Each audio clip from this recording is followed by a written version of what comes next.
In Tahrir Square, they celebrated the victory handed to them when Egypt's military took control on Friday. Finally, we get our freedom! But are they really home free? Or is this just a lull before the next Mubarak strong-arms his way into power?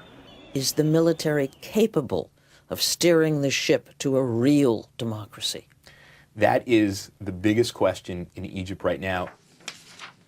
Stephen Cook is an expert on Egypt's military at the Council on Foreign Relations. History suggests otherwise, but there are millions of people in the streets of Egypt demanding that. In its 5,000-year history, from the pharaohs right up to the present, Egypt has had one authoritarian ruler, conqueror, oppressor after another. The Assyrians, the Persians, Alexander the Great, the Romans, Napoleon. The Ottomans, the French, the British. In 1919, the Egyptians rose up in protest, even women, just as we've seen these last 3 weeks. And for the briefest of periods, the country inched toward democracy. It wasn't entirely as we would describe a Western democracy. Princeton professor Daniel Kurtzer is a former U.S. ambassador to Egypt. But there were political parties and there was a debate. It was under the tutelage of a king. The experiment lasted 30 years, until King Farouk, more interested in his lavish lifestyle than in governing, was overthrown in a military coup. In Egypt, exiled King Farouk's famed Kuba Palace is open to the newsreel camera, revealing scenes of fantastic luxury and garishness. As the Farouk dynasty came to an end in 1952, the military took over and was seen in the first instance as a new form of legitimizing power in Egypt, welcomed very heartily by the masses. Sound familiar?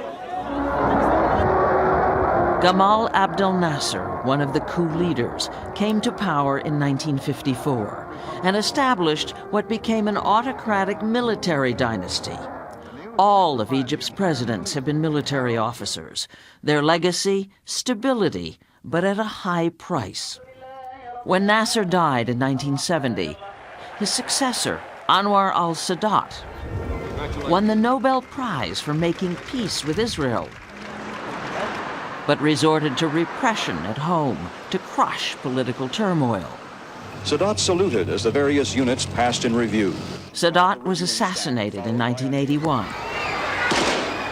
The man at his side that day was Hosni Mubarak, who immediately imposed a state of emergency, which is still in effect.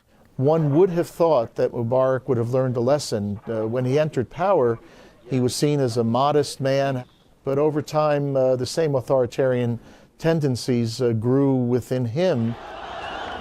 Although the soldiers in Tahrir Square, conscripts, tended to sympathize with the demonstrators, members of Egypt's military elite have a remarkable and lucrative interest in holding on to power, even as they say they'll relinquish it. They control an empire of firms and businesses that do everything from bottle spring water to build kitchen appliances, tourism. They operate resorts. This is a big conglomerate. Cleanup is underway in Tahrir Square now.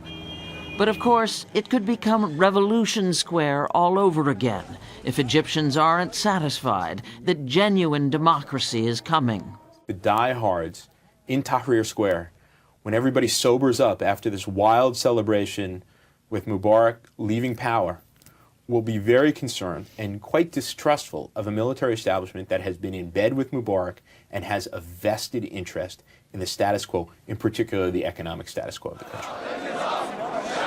Because these people have their own vested interest in the 18-day uprising that could turn out to be a true revolution, 5,000 years in the making.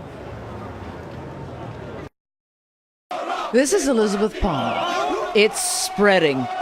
Fired up by Egypt's revolution, protesters heavily outnumbered by riot police marched through Algeria's capital on Saturday to demand democratic reforms. And in Yemen, too, police beat demonstrators calling for the ouster of their president. What we want is to demand the rights of all the people and overthrow the regime. The president must leave, just like Hosni Mubarak and the Tunisian president. The Middle East was the exception. Nothing ever seemed to change there. Well, change has now come to the Middle East. It will never be the same again. That's the hope of reformers and the fear of repressive governments all over the region, according to Martin Indyk of the Brookings Institution.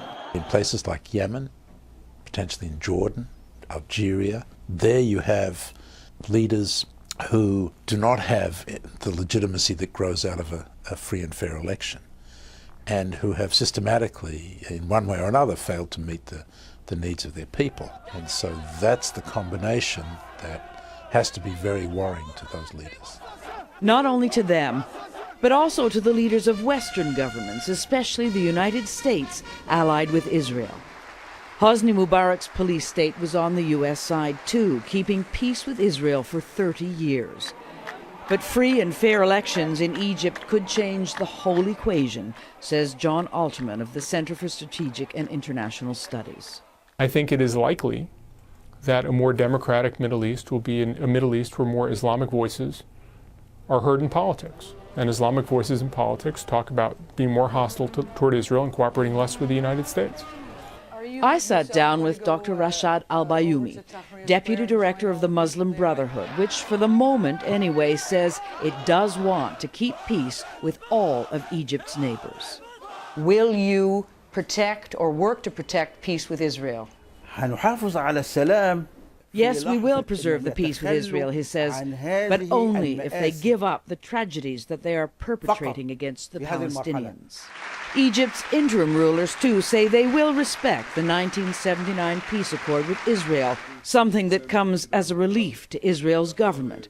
Spokesman Mark Regev. Israel welcomes the statement from Egypt that the military government intends to honor the peace treaty. That's for now. Bye-bye, Mubarak! But politics in Egypt are going to move fast as factions battle for power in the political space wrenched open by these protests. The dust hasn't begun to settle.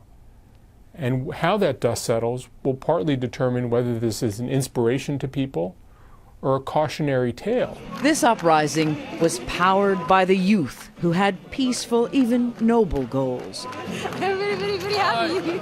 But in the words of Thomas Jefferson, the generation that commences a revolution can rarely complete it. And that, in the case of Egypt, is the danger.